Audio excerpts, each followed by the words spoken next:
What's up, guys? It's Dan Man. Welcome back. Bringing you a video for AFK Journey, going over Honor Duel. In this video, I'm going to cover the Lightbearer meta. So one major thing to note with Lightbearers is Graveborns are an extremely hard counter. But I'm going to give you a few tricks that can help even the odds. And as you can see, Lightbearers counter Maulers. So just like you see here in this damage meter, I'm going to teach you how you can completely shut down the Mauler teams. My goal is to help you guys get consistently high win rates so you guys can climb the ranks and show off your new high scores. Major shout out to Kat Elric. She's been my partner in this project. She does super amazing graphics, and she put this infographic together that I'm gonna present to you guys in this video. So without further ado, let's get into it. All right, so taking a look at the infographic, you'll see up at the top a bunch of artifacts. These are listed in an order of a tier list. All of these artifacts are good to get, but Pure Nectar, Crystal Dew, and Fragrant Bag are by far the best. Then we work our way down the list. We have the Pyro Catalyst, the Flame Orb, Breeze Rider, and Lith Larkspur. All of these here will allow you to get 9 wins. So as far as the tier list, you're looking at your best in-slot artifacts. Now over here to the right, we have Art of Ruling and Inspiring Horn. These are really solid artifacts, but RNG with these can be a little risky. For Art of Ruling, you want to focus on Tamesia in the front, but I don't recommend that you use him right away. Wait until you've ranked him up and got an item on him. Now for Inspiring Horn, you want to swap Rowan in for Sinbad. You're going to need that extra energy burst to try and quickly burn down your enemies for the horn to pop off. Hugin is also a good replacement here if you pull more copies of Hugin than you do Rowan, but I highly suggest that you switch to Rowan as soon as you can. So continuing our way down the list, your 5 core units are going to be Luca, Sinbad, Vala, Tamesia, and Cassidy. And additionally, you will be using Rowan, and for the Pyro Catalyst artifact, you'll be using Muriel. On this infographic, we've included the best in-slot items. You guys want to buy only these items.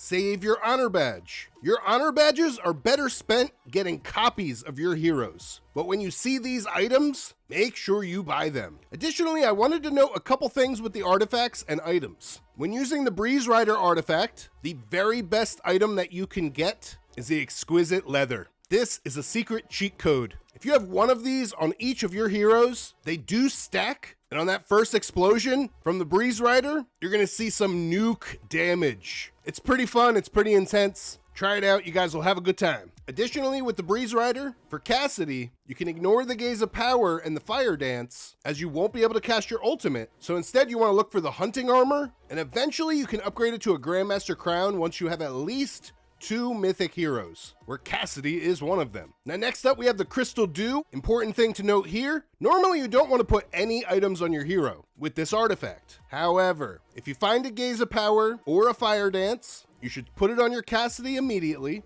For Luca, you can skip the Stalwart Helm, but if you find a Grandmaster Crown, definitely put that on him. For Sinbad, you only want to put on your Hunting Armor. And for Vala, Mask of Fury or the Courage Gauntlets. You can put those on if you pick one up. Now Tamesia, especially with his buffs, scales exceptionally well with items. So if you find any of his 3 items, you can put them on him right away. And that about covers it for artifacts, rules for the items, and substitution for heroes. Now taking a look at the bottom of the infographic, the most important thing to note is on the first round, you want to deploy Luca, Sinbad, and Tamesia. Now on the second round, you deploy your Cassidy and your Vala. We've given you here an example positioning for each map, but I definitely have some good tips for you. Noted here on the bottom, when deploying in the second round, position Vala to target an optimal opponent and Cassidy so that she gives her passive to Vala, and line her up in mind so that she can hit as many people in your team with her ultimate. This note here is crucial for playing Lightbearers. Now as I mentioned in the beginning of this video,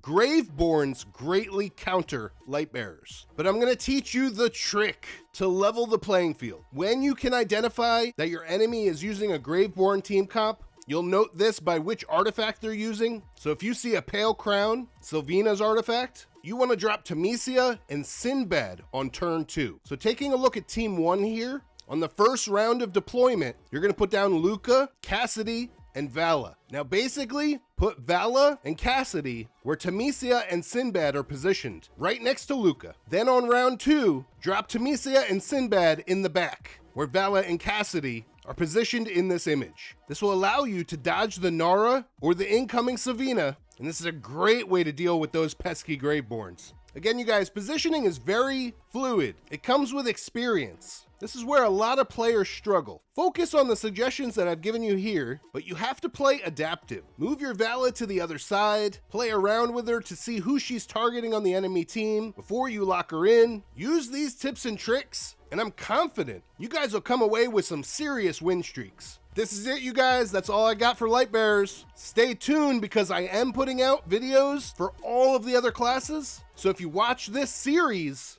you'll get an in-depth view of the current meta, as well as the most optimal tips to play each faction. Thanks for watching, guys. Throw the video a like, subscribe if you guys aren't already, so you can stay tuned for all the future guides. Make sure you guys share this video to your friends, to your guilds. I appreciate you guys so much. Stay blessed. I hope you guys have a great night. I'll see you on the next one.